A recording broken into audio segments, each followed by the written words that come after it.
বিয়ের মণ্ডপে হঠাৎই জ্ঞান হারিয়ে ফেলে তটিনী। পরশুরাম তটিনীকে নিয়ে হসপিটালে আসে।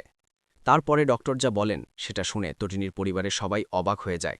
বন্ধুরা, পরশুরাম ধারাবাহিকের আজকের পর্বে দেখানো হয়েছে পরশুরাম কর্ণ চ্যাটার্জিকে বলে বিজিত লাহিড়ীকে স্পেশাল ব্রাঞ্চ তুলে এনেছে। খবরটি সবাইকে জানিয়ে দিন।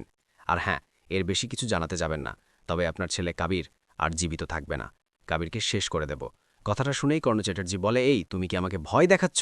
পরশুরাম বলে, কর্ণ চ্যাটার্জি, এই মহাভারতে আপনার রথের চাকা ডুবে গেছে, আপনার আত্মার মৃত্যু হয়েছে, আর এমন কুতিসিত আত্মা এই পৃথিবীতে আর জন্মগ্রহণ করবে না। কর্ণ চ্যাটার্জি পরশুরামকে বলে, তুমি আমায় অপমান করছো? পরশুরাম কর্ণ চ্যাটার্জিকে বলে, এখন আপনার কিচ্ছু করার নেই, সবকিছু চুপচাপ মেনে নিন। আপনার ঠিক করা পাত্র সে এখন আর ফিরবে না। আপনি বরং আয়েশের জন্য নতুন পাত্র খুঁজুন। এই বলে পরশুরাম কল কেটে দেয়। সত্যজিৎ মুখার্জি কর্ণ চ্যাটার্জিকে বলে, কাকে ফোন করেছিলেন? কি বলেন উনি? বিজিতের কি কোনো খবর পেলেন?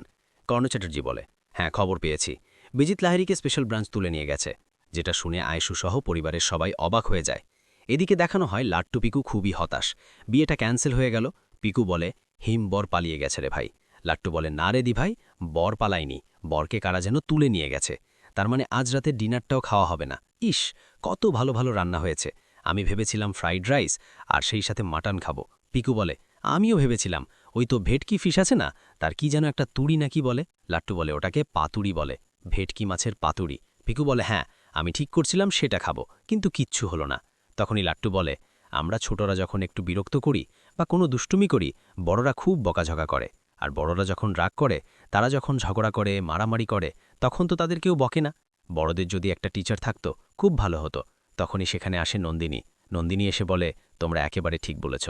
লাট্টু পিকু ভালোবাসিকে দেখে খুব খুশি হয়ে যায়। এরপরেই নন্দিনী বলে, ছোটরা যখনই কাছের শিশু ভাঙে, তাদেরকে বকা দেওয়া হয়, অথচ বড়রা এত অন্যায় করছে তবুও কিচ্ছু বলা হয় না। এটা একেবারেই ঠিক নয়। তোমরা ঠিক বলেছ লাট্টু পিকু, বড়দেরও একজন টিচার থাকা দরকার ছিল। তখনই সেখানে আসে সত্যজিৎ মুখার্জি। সত্যজিৎ মুখার্জি নন্দিনীকে বলে, বাচ্চাদের এসব কি শেখাচ্ছ? হ্যাঁ, কি শেখাচ্ছ এসব? নন্দিনী বলে, যা শেখাচ্ছি ঠিক শেখাচ্ছি। সত্যজিৎ মুখার্জি বলে, বাড়ির এমন একটা পরিস্থিতি, আর তুমি এর মাঝে এসব শেখাচ্ছ? নন্দিনী বলে, বাড়িতে যা কিছুই হোক না কেন, তার জন্য আমি বা তৈরি নি, আমরা দায়ী নয়। তোমাদের নির্বাচিত পাত্র সে নিজেই দায়ী, যাই কেনা স্পেশাল ব্রাঞ্চ তুলে নিয়ে গেছে। আর হ্যাঁ, কাল সাংবাদিক মিডিয়া ইন্টারভিউ নেবে, সবাই জানতে পারবে, এই শহরের সবাই জানবে মুখার্জি বাড়ির লোকেরা এক একটা রত্ন কোথা থেকে ধরে আনছে। এটা শুনে সত্যজিৎ মুখার্জি খুব রেগে যায়। কর্ণ চ্যাটার্জি বলে, আপনার এই মেয়েটার জীব অনেক লম্বা হয়েছে, তাই তো এত বেশি বেশি কথা বলছে। নন্দিনী বলে, জীব আসলে কতটা লম্বা হয়েছে সেটা এখন বুঝবেন না, একবার কোর্টে চলুন, সেখানে গেলেই বুঝতে পারবেন। এই বলে নন্দিনী লাট্টু পিকুকে বলে, চলো, আমি তোমাদেরকে খাইয়ে দেব। এটা শুনে সত্যজিৎ মুখার্জি বলে, না, এইসব ছোট লোকের বাচ্চাদের খাওয়াবে না। এটা শুনে তটিনী খুব রেগে যায়। তটিনী সেখানে এসে তার বাবাকে ধমক দেয়। তটিনী বলে, ড্যাডি, তুমি এটা কি বলছো? হ্যাঁ, ছোট বাচ্চাদের সাথে এভাবে কথা বলছো? ফ্যামিলির ক্রাইসিস ওরা কি করে বুঝবে? ওরা তো ছোট্ট শিশু, ওদের তো বোঝার কথা নয়। কিন্তু তোমরা যেটা করছো একদম ঠিক করছো না। একটা কথা জেনে রেখো, ওরা বড় হলেও কষ্ণ তোমাদের ক্ষমা করবে না, কোনো দিন নয়। তটিনী তার বাচ্চাদের নিয়ে বাড়ি যেতে চায়। তটিনীর মা তটিনীতে বাধা দেয়। তটিনী বলে, না মা, এখানকার পরিস্থিতি ভালো নয়, এখানে থাকা যাবে না। কি বলতো, এই বাড়িতে যারা থাকে তাদেরকে দেখে বড় হলে আমার সন্তানেরা মানুষ হবে না।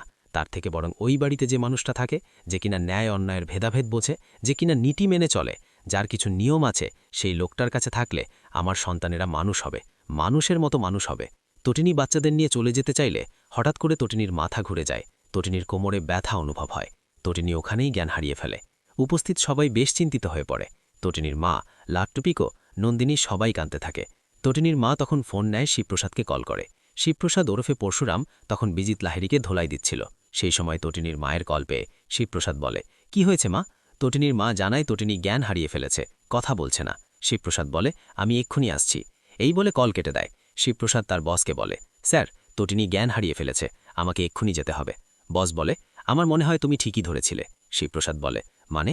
মানে তোমার সন্দেহই ঠিক। তটিনী ওই উঁচু জায়গা থেকে পড়েছিল। নেট আর গদির জন্য সে হয়তো প্রাণে বেঁচে গেছে, কিন্তু আঘাত থেকে বাঁচতে পারেনি, তারই ফল এটা। ঠিক আছে, তুমি তাড়াতাড়ি যাও, সঠিক সময়ে চলে এসো। পরশুরাম তার বসকে বাই বলে ওখান থেকে চলে যায়। অন্যদিকে বিজিত লাহিড়ী বলে, তার মানে শিবপ্রসাদ গাঙ্গুলি পরশুরাম, এই বলে বিজিত লাহিড়ী শয়তানের মতন হাসতে থাকে। অন্যদিকে দেখানো হয় পরশুরাম তটিনীকে নিয়ে হাসপাতালে আসে। নন্দিনী লাট্টু পিকোকে সামলাচ্ছে। অন্যদিকে প্রাচীও এসেছে। নন্দিনী পরশুরামকে বলে, আচ্ছা শিবপ্রসাদ, তটিনীর কি কোনো রোগ ছিল? হঠাৎ করে ও জ্ঞান হারিয়ে ফেলল কেন? তখনই পরশুরাম ওরফে শিবপ্রসাদের মনে পড়ে যায় বিল্ডিং থেকে তটিনী পড়ে গিয়েছিল, তখনই সে চোট পেয়েছে। এরপরেই সেখানে আসে ডক্টর। ডক্টর এসে যেটা জানায় সেটা শুনে সবাই অবাক হয়ে যায়। তটিনীর শরীরে মাল্টিপল ফ্র্যাকচার দেখা গেছে, যেটা শুনে সবাই অবাক হয়ে যায়। নন্দিনী বলে, ডক্টর এটা কি বলছেন, এটা কি করে সম্ভব? ডক্টর বলেন, শুধু তাই নয়, ওনার শরীরে এমন একটি দাগ দেখা গেছে যেটা দেখে আমরা বুঝেছি ওনার দিকে কেউ হয়তো চেম্বার চালিয়েছিল। এটা শুনে শিবপ্রসাদ ওরফে পরশুরামের সবটা ক্লিয়ার হয়ে যায়। তার মানে পরশুরাম যাকে তাড়া করে সেই বিল্ডিংয়ে নিয়ে গিয়েছিল সেই তটিনী। এখন শুধু তটিনীর র্যাকেটেরকে ধরার অপেক্ষা। এদিকে দেখানো হয় বলরাম পরশুরামকে কল করে। পরশুরাম নন্দিনীদের সামনে কল রিসিভ করে ঠিকই, তবে খুব সংক্ষেপে কথা বলে। তবুও নন্দিনীর মনে খটকা লাগে। নন্দিনী বলে, কে কল করেছিল? শিবপ্রসাদ বলে, ক্লায়েন্ট। নন্দিনী বলে, ক্লায়েন্ট কি তুমি তুই তোকারি করে কথা বলছিলে? পরশুরাম জানায়, না মানে প্রথমে ক্লায়েন্টের সাথে কথা বলেছি, তারপরে আমার একজন কলিগ ছিল তার সাথে। নন্দিনী বলে, সত্যিই তুমি বীমা কোম্পানির কমিশন এজেন্ট তো? যেটা শুনে পরশুরাম খুব অবাক হয়ে যায়। এদিকে দেখানো হয় আগামী পর্বে বিজিতকে যখন কোর্টে নিয়ে যাওয়া হচ্ছিল সেই সময় একদল গুন্ডা এসে বিজিতকে তুলে নিয়ে যায়। এখন এরা কার লোক, তটিনীর লোক নাকি বিজিতের লোক, সেটাই দেখার অপেক্ষা। তো বন্ধুরা, কি হতে চলেছে পরশুরাম ধারাবাহিকের পরবর্তী আপডেট পেতে আমাদের সাথেই থেকো। ধন্যবাদ।